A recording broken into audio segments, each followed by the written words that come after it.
यह एक पौधे से ली हुई एक टहनी है जिस पर कि एक पुष्प लगा हुआ है। अब हम पुष्प की संरचना का अध्ययन करेंगे।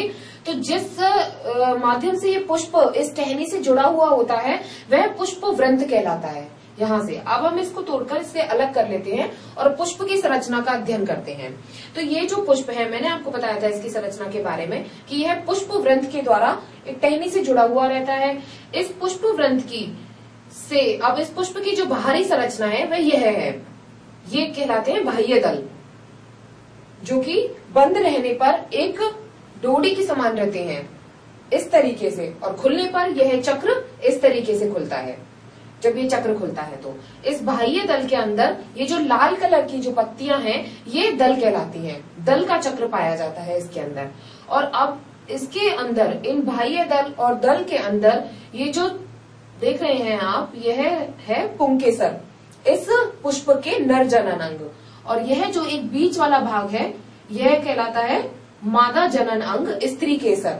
इसे स्त्री केसर कहा जाता है।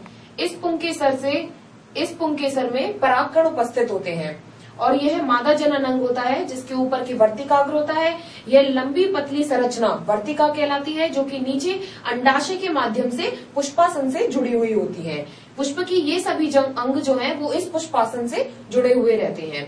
जब परागण की क्रिया होती है तो परागण की क्रिया के मैंने दो प्रकार बताए थे आपको, स्वयं परागण और पर परागण। स्वयं परागण की क्रिया में क्या होता है कि इस पुंकेसरी नाल से इस पुंकेसर पर जो परागकण उपस्थित होते हैं वो परागकण इसी की वर्तिकाग्र पर झड़कर आ जाते हैं और इसी की वर्तिकाग्र के माध्यम से ये इसी पुष्प में अंदर चले जाते हैं और इसमें स्वयं निषेचन की क्रिया हो जाती है। तो यह स्वयं परागण और स्वयं निषेचन की क्रिया इस प्रकार से होती है।